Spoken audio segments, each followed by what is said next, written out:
Bismillahirrahmanirrahim. Assalamualaikum warahmatullahi wabarakatuh. Waalaikumsalam warahmatullahi wabarakatuh. Alhamdulillah hari ini kita bisa kembali hadir di podcast Sahabat Hikmah. Dan pada hari ini kita telah kedatangan tamu yang sangat istimewa, Abi Fahrul Razi, yang juga kita kenal dengan Abi Medan. Assalamualaikum Abi. Waalaikumsalam warahmatullahi. Alhamdulillah Abi, pada hari ini kita telah memilih satu tema yang sangat istimewa. Tema pada hari ini memicu semangat meraih ilmu di bulan Ramadan. Ya, tentu ini satu motivasi besar bagi masyarakat, termasuk juga generasi muda untuk lebih semangat meraih ilmu di bulan Ramadan. Karena di bulan Ramadan semua amal ibadah, amal kebaikan dilipat gandakan oleh Allah Subhanahu wa taala, dan kesempatan kita untuk belajar lebih besar daripada bulan-bulan yang lainnya. Sahabat Hikmah, marilah sama-sama kita dengarkan pemaparan dari Abi Fahrul Razi dengan tema memicu semangat meraih ilmu di bulan Ramadan. Silakan Abi. Assalamualaikum warahmatullahi wabarakatuh. Waalaikumsalam warahmatullahi wabarakatuh. Innal hamdalillah nahmaduhu wa nasta'inuhu wa nastaghfiruh wa na'udzu billahi min syururi anfusina wa min sayyiati a'malina. May yahdihillahu fala mudilla lahu wa may yudlil fala hadiyalah. Asyhadu an la ilaha illallah wa asyhadu anna sayyidana Muhammadan abduhu wa rasuluh. Amma ba'du. Alhamdulillah, bulan Ramadan ini kita selalu sehat dikasih oleh Allah. Oleh karena itu kita selalu memuji Allah. Allah yang telah memberikan kita ilmu pengetahuan dari beragam sumber, terutama daripada guru-guru kita. Juga selawat salam kepada Nabi Muhammad sebagai Nabi yang selalu memotivasi kita untuk mempelajari ilmu. Jadi tema ini adalah tema yang sangat penting, apalagi di bulan Ramadan ini. Karena ada satu hadis Nabi tentang menuntut ilmu di bulan Ramadan ini. Hadis ini yaitu diriwayatkan dari Anas bin Malik radhiyallahu anhu. Nabi berkata, "Man hadara majlis fi Ramadan, majlis ilmi fi Ramadan, kataballahu taala bi kulli qadami ibadata sanatin. Wa yakunu ma'i tahta arsy." Jadi kalau kita kata Nabi, man hadara, orang yang hadir majelis ilmu pada Ramadan, itu Allah catat dengan tiap-tiap langkahnya setahun ibadah. Dan wa yakunu, berkata Nabi, ada orang tersebut ma'i besertaku di bawah aras. Begitu mulianya mempelajari ilmu di bulan Ramadan ini. Apalagi di bulan Ramadan ini ada momentum, yaitu turunnya Al-Quran. Ya. Tentunya kita tahu sahabat hikmah semua, bahwa turun Al-Quran ayat pertama yaitu Iqra bismi rabbika. Iqra ini tidak ada kitab suci di dunia ini, apapun kitab suci. Apalagi ini zamannya udah biasa, kita bisa cari nanti, baik di media-media, apakah ada dalam kitab-kitab suci agama lain menyuruh atau memerintah menuntut ilmu atau tidak, ya kan? Begitu pentingnya ilmu ya, dalam Islam. Iqra ini tunggu rahmat, kan fi'il amar dia. Iqra, baca olehmu, baca olehmu. Tetapi tidak disebutkan maf'ul di situ. Fa'ilnya ada, maf'ulnya tidak ada. Iqra bismi rabbika. Itu berarti yang disuruh baca itu bukan ayat mastur aja, ayat yang tercatat atau yang tertulis saja, tetapi juga ayat mandur. Karena ayat ada dua dia, ayat masturah dan mandurah. Artinya ayat yang tercatat dan ayat yang dipikirkan, yaitu alam. Jadi belajar ilmu ini tidak harus membaca saja, membaca lewat buku, lewat alam, sehingga lahir beragam ilmu dalam dunia kependidikan ini. Dengan firman Allah tersebut. Kenapa orang-orang dulu itu Tunggu Rahman dan pemirsa sahabat hikmah begitu gigihnya dalam mencari ilmu, sehingga banyak orang-orang dulu ahli dalam segala bidang. Kita dengar seperti Ibnu Haytham, beliau ahli optik, ya itulah dasarnya lampu. Bukan Thomas Edison, itu cuma mengembangkan Thomas Edison, tapi beliau ini memang malah karya beliau dijiplak oleh orang barat ini. Ada yang menjiplak karya beliau, The Optik, atau Manazir, kitab Manazir beliau.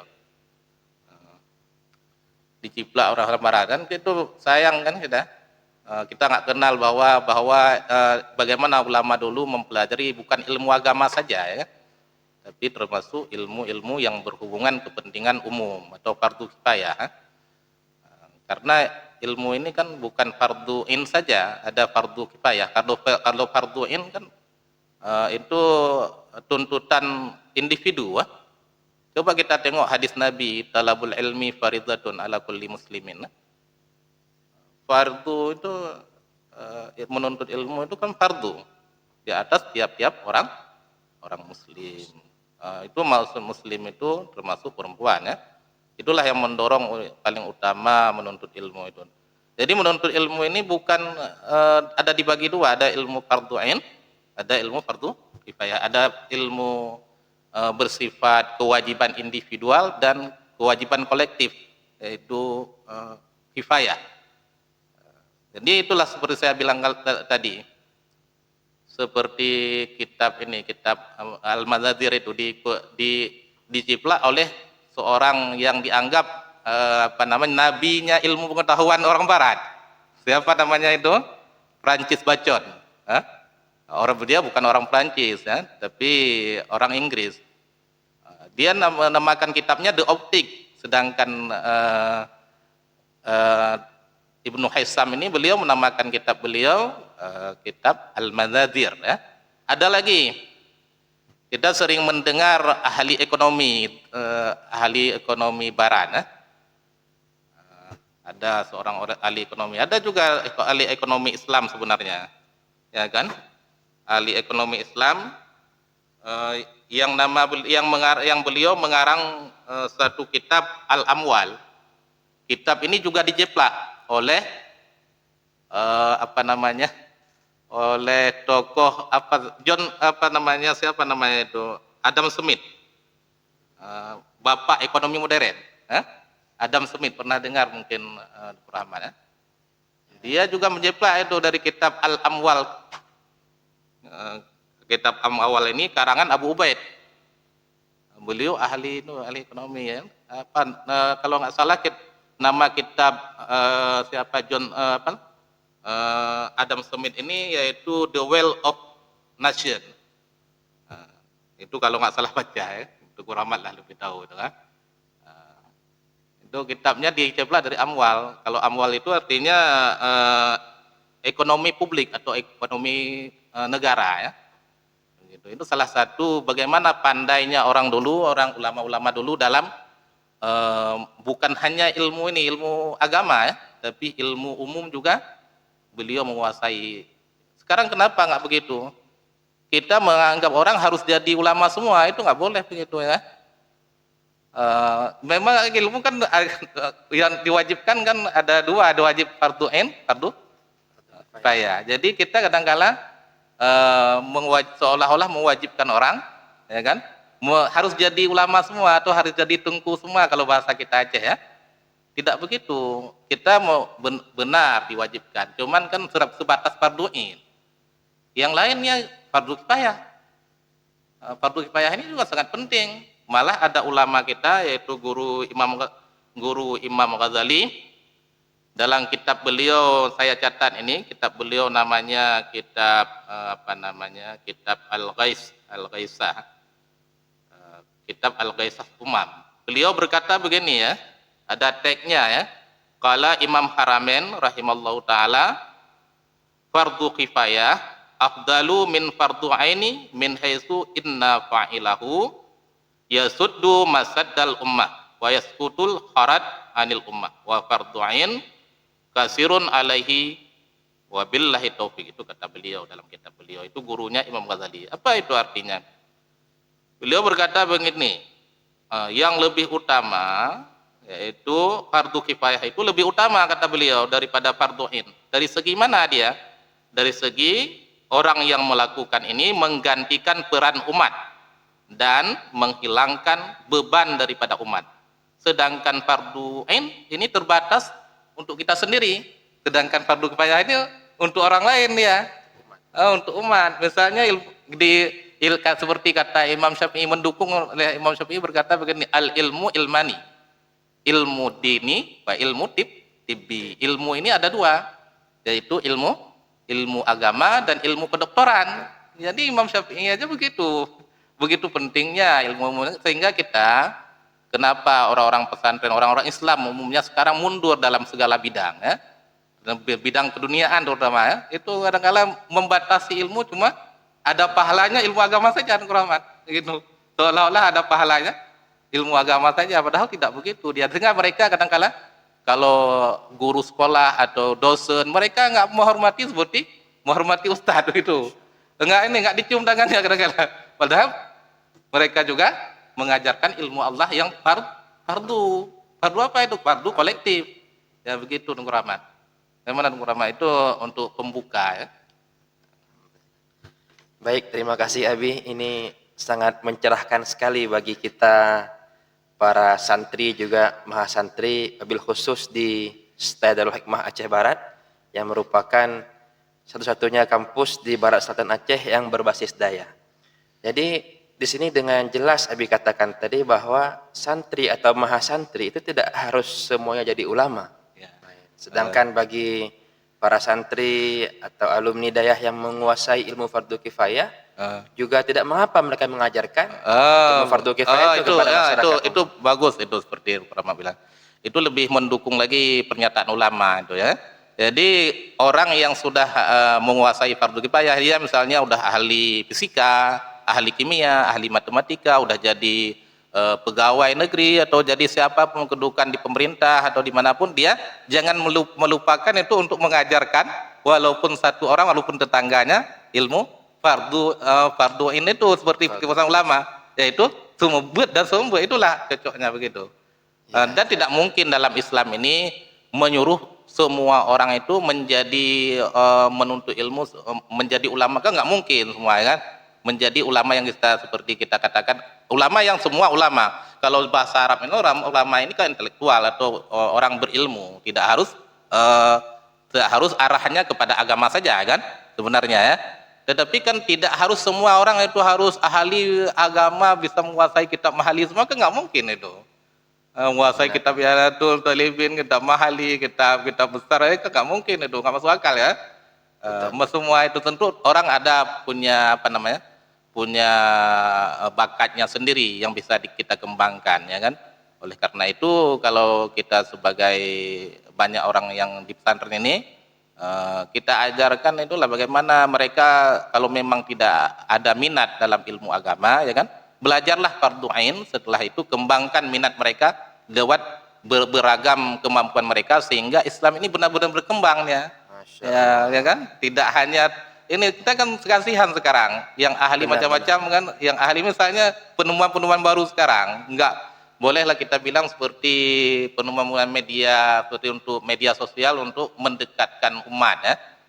Katakanlah seperti ChatGPT dianggap paling canggih sekarang, AI ya katanya apa? AI ya. Itu kan dianggap paling ini memang di situ semua ahli ada ya, tetapi kenapa enggak orang Islam sekarang menemukan hal-hal yang lebih daripada itu ya kan? Karena mereka tidak fokus dalam ilmu yang bersifat kolektif itu, kebutuhan kolektif atau fardu kifayah ini ya, padahal fardu juga, wajib juga itu, cuma kita kurang perhatian itu Rama. Masya Allah, luar biasa. Ini akan menjadi inspirasi bagi generasi muda untuk terus semangat mencari ilmu sesuai dengan bidangnya masing-masing. Karena kita tahu dayah sendiri itu ada 3 klasifikasi. Ada dayah salaf, yang hanya mengkaji ilmu agama, ada Iya. dayah terpadu yang juga Iya. mengkaji ilmu umum dan ilmu agama, Nah, juga ada dayah modern, Abi. iya. Nah, apalagi yang pendidikan di luar dayah. Seperti kita di Melabuh ada Universitas Teguh Umar, Iya, iya. juga ada STIMI, ada sekolah keperawatan, kedokteran. Iya. Jadi ini tentu memotivasi mereka untuk fokus dalam bidangnya masing-masing, Iya. tanpa melupakan kewajiban mereka untuk Kewajiban belajar fardu ain. individu, kewajiban individu. Masya Allah. Baik Abi, kalau Abi lihat sekarang kemunduran Islam ini sejak kapan Abi? Karena kita tahu sejarah Islam itu penuh dengan keemasan. Iya. Kenapa tiba-tiba sekarang didominasi oleh budaya Barat, ya, peradaban Barat yang bahkan kita tahu semua kecanggihan sekarang itu dari Amerika, dari Cina, yang kadang mereka tidak beragama. Sampai-sampai ada yang mengatakan, apakah dengan beragama itu membuat kita justru mengalami kemunduran? Nah, karena Cina banyak yang tidak beragama. Iya. Di Amerika beragama tapi bukan Islam. Bagaimana Abi melihat ini? Oh begitu. Sebenarnya kemunduran Islam itu udah lama ya kan. Kemunduran Islam ini diakibatkan ada yang menyalahkan ulama-ulama tasawuf ya. Seperti Imam Ghazali disalahkan gitu ya. Disalahkan akibat kemunduran. Padahal kemunduran itu akibat kita sesaat itu yaitu hubud dunia, cinta dunia ya, takut mati. Jadi di saat itu orang Islam kan euforia dengan kemenangan, betapa lamanya mereka menguasai dunia dengan keilmuan ya. Sehingga mereka sibuk dengan dunia, cinta dunia, akhirnya mereka melupakan yang diajarkan Islam yang pertama, Iqra sebenarnya kan, atau mempelajari ilmu. Itulah akibat itu, akibat kita terlalu cinta dunia, terlalu takut mati, tidak memperhatikan ayat-ayat yang sebenarnya diperintah oleh Allah Ta'ala kita tidak perhatikan, dan terpengaruh oleh memang kalau Indonesia ini, kalau kita bilang ini untuk Indonesia dulu ya kan, untuk Indonesia ini atau Aceh khususnya itu kalau tidak salah saya asal muasalnya pemisahan ilmu dunia dengan akhirat itu yaitu waktu penjajahan Belanda, yaitu kita kenal Sunat Pranya atau disering kata Abdul Ghafur menyamar sebagai ulama ya dia bilang bahwa belajar nahu itu bisa gila, pungo belajar kurang apa-apa ya. Jadi itu sehingga dibikinlah dalam masyarakat itu disebarkan bahwa beda di antara orang sekolah begini, kalau sekolah kita kafir ya kan ya. Kalau ngaji enggak kafir ya. Kami itu asal mulanya kalau kita di Aceh itu memang politik mereka agar membuat orang Islam ini bodoh kalau kita bilang sehingga kita menyalahkan orang ya, menyalahkan orang ini seolah-olah kalau orang yang mengajarkan fisika itu nggak masuk surga, kalau orang yang mengajarkan kimia itu nggak masuk surga, karena mereka seperti itu dibilang kemarin kalau oleh sekarang kalau belajar ilmu umum itu kafir ya kan, itu asal muasalnya kemunduran kita khususnya orang Aceh ya. Sebenarnya tidak ada pemisahan dalam Islam seperti Imam Ghazali. Imam Ghazali cuma membagi ilmu ini, ada ilmu fardu ain, ada ilmu fardu, itu nggak logis itu, memang begitu pembagiannya. Nggak pernah beliau nggak boleh menuntut ilmu dunia. Kalau kita baca Ihya itu kita akan terbuka pikiran kita bahwa benar-benar Imam Ghazali ini beliau mengajak kita untuk mempelajari semua ilmu. Beliau sendiri beliau ahli filsafah, bacaan beliau kan kitab-kitab filsafah juga dulu, sehingga beliau mengarang juga dalam kitab filsafah ya. Banyak kayak kita beliau filsafah itu seperti Mi'yarul Ilmi kan, kitab dalam filsafah beliau ya. Dan beliau bukan hanya ahli dalam ilmu itu, ahli kimia, sehingga kitab beliau berbau kimia, namanya beliau Kimia Us-Sa'adah nama kitab itu ya. Tapi walaupun maksud beliau adalah kimia Us-Sa'adah ini untuk tujuan akhirat, tapi ada beliau itu tahu bahwa ilmu ini penting, ilmu kimia ini kan itu bisa tersirat begitu ya kan. Jadi sebenarnya yang menyalahkan Imam Ghazali banyak kita tengok orang-orang yang menganggap bahwa kemunduran Islam ini dianggap orang mengajak untuk sufi, istilahnya untuk jangan mendekati dunia ya kan. Padahal sufi itu kan bukan begitu ya Imam Ghazali kira. Kalau sufi itu atau tasawuf ini atau akhlak ini, yaitu kesucian hati ini dalam hati kita ya kan, dalam hati kita suci itu kan. Itu sufi kan begitu, walaupun hartanya banyak, tetapi tidak terikat dengannya harta, walaupun ilmunya bermacam-macam, tapi tujuan ilmu itu kita kembali kepada Iqra bismi rabbika, yaitu dengan nama Allah, untuk Allah semua.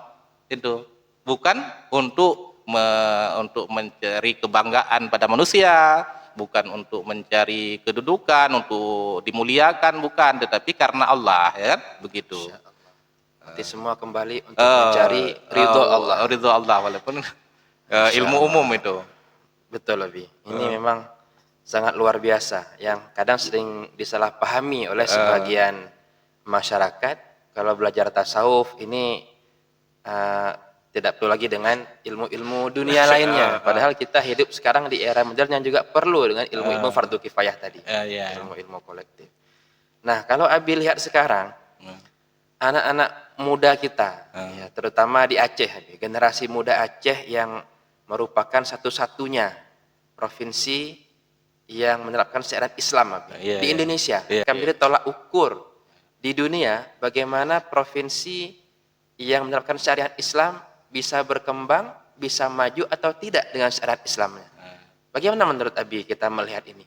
Apakah bisa dengan syariat Islam ini Aceh kembali jaya, atau justru seperti yang dilakukan oleh banyak pihak akan mengalami kemunduran dengan syariat Islam? Inilah bagus itu pertanyaan Bung Rahman, tentang syariat Islam itu sebenarnya kalau benar-benar dijalankan, diserahkan kepada ahlinya, akan membuat kemajuan juga dalam bukan saja di Aceh, ya, malah menjadi contoh, menjadi model, bukan hanya di Aceh, bukan untuk Aceh saja, untuk daerah lain mungkin, ya. Tapi kalau benar-benar ini kadangkala syariat Islam tidak diserahkan kepada ahlinya. Ahlinya siapa? Yaitu terutama orang yang menguasai ilmu agama, ya kan, seperti orang-orang pesantren atau orang-orang dayah kalau kita kan. Jangan bukan pada ahlinya, itulah akibat kemunduran karena tidak diserahkan kepada ahlinya. Ya begitu. Caranya, solusinya yaitu serahkan ini syariat Islam atau atur undang-undangnya oleh ahlinya sendiri, begitu. Insya Allah akan berkembang Aceh ini, malah akan menjadi mercusuar ilmu nantinya. Insya Allah. Luar biasa, Abi. Dan tentu saja syariat Islam di Aceh akan membuat Aceh maju apabila masyarakatnya, generasi mudanya semangat dalam menuntut ilmu. Tidak mungkin Aceh akan maju jika tanpa pemuda yang semangat meraih ilmu. Ya, seperti tadi kan saya bilang tadi tentang Iqra. Iqra ini kan belum habis sebenarnya kita bahas. Ya. Iqra ini turunnya kan kalau kita bilang turunnya kan di Ramadan juga, karena ayat pertama, ya. Itulah dengan Iqra ini kita tingkatkan kita untuk belajar, apalagi di bulan Ramadan ini kan, kesempatan jangan kita buang-buang waktu, ya kan. Belajar sekarang mudah, ya kan. Walaupun sekarang kan mudah belajar lewat media, udah mudah. Memang pahalanya memang beda, ya, dengan mengikuti langsung dan lewat media itu memang beda. Tapi kan itu ada pahalanya juga menurut kerabitah atau kesambungan kita waktu belajar. Jangan sambil tidur-tiduran, ya, tapi serius kita dengar, ya. Insya Allah nyambung juga, jadi guru kita juga, mendapat ilmu juga dengan beragam cara. Sekarang mudah sekali kita mendapat ilmu, terutama kita utamakan ya talaki. Arti talaki ini kita langsung lewat guru, ya, lewat guru itu lebih bagus lagi itu. Masya Allah. Baik, Abi, mungkin ini kita sudah sampai di akhir sesi dari tema kita kali ini, ya, Abi. Mungkin Abi bisa berikan closing statement atau kata-kata penutup sesuai dengan tema kita, memicu semangat meraih ilmu di bulan Ramadan. Ya. Alhamdulillah, jadi ilmu ini memang hal utama harus kita ingat, ya kan. Walaupun bagaimana jika ada dikatakan bahwa al-adabu fauqal ilmi, ya, adab itu di atas ilmu, tapi maksudnya itu adab itu yang dimaksud adab di atas ilmu itu adab yang sudah adab yang adab yang ilmu adab maksudnya, kan. Kalau kita udah mengetahui ilmu adab, kita bisa beradab. Jadi sebenarnya semua itu berdasarkan ilmu. Oleh karena itu, kalau semua berdasarkan ilmu, Berarti kita mendapat nilai daripada Allah kalau kita terus mengerjakan atau mengaktifkan diri kita menuntut ilmu seperti sabda Nabi tadi, ya kan? Walaupun kita belajar di bulan Ramadan ini akan dikasih pahala setahun, malah bersama Nabi di bawah aras, kan? Itu salah satu apa? Salah satu kelebihan menuntut ilmu, dan banyak lagi kelebihan-kelebihan menuntut ilmu di bulan Ramadan ini. Oleh karena itu, ilmu ini tidak boleh kita batasi cuma pada fardhu ain atau ilmu kewajiban individu, ya, tetapi juga perlu kita tuntut juga ilmu fardhu kifayah atau kewajiban kolektif, karena kadangkala ada sebagian ulama berpendapat kewajiban kolektif ini lebih utama. Karena apa? Karena manfaatnya tersebar luas kepada orang lain, sedangkan fardhu ain cuma terbatas untuk kita sendiri. Oleh karena itu, apapun ilmu yang kita tuntut sesuai dengan ayat Iqra bismi rabbikal ladzi khalaq, Iqra bismi rabbika, kan?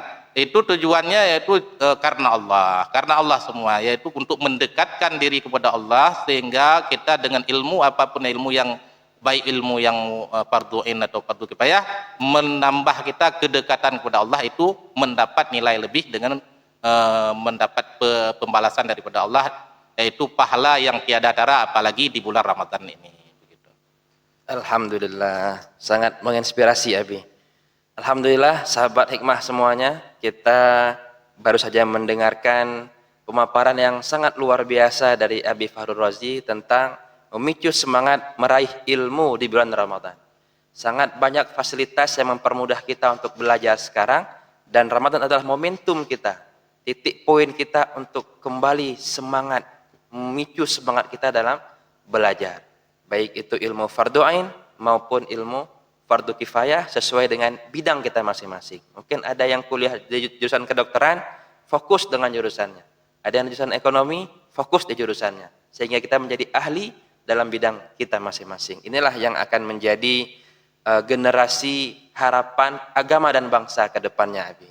Terima kasih Abi atas kesempatan kali ini. Mudah-mudahan bermanfaat. Sangat luar biasa pemaparan dari Abi Fakhrul Razi tadi. Namun sahabat hikmah, seperti biasa, al-ilmu bila amalin kasyajari bila thamarin. Ilmu yang tak diamalkan bagikan pohon yang tak ada buahnya. Knowing is nothing, but applying what you know is everything. Tahu tidak berarti apa-apa, tapi mengamalkan apa yang kita tahu, itulah segalanya. Wassalamualaikum warahmatullahi wabarakatuh. Informasi beasiswa dan kuliah gratis di STAI Darul Hikmah. Telepon atau WhatsApp ke nomor yang tertera di sini.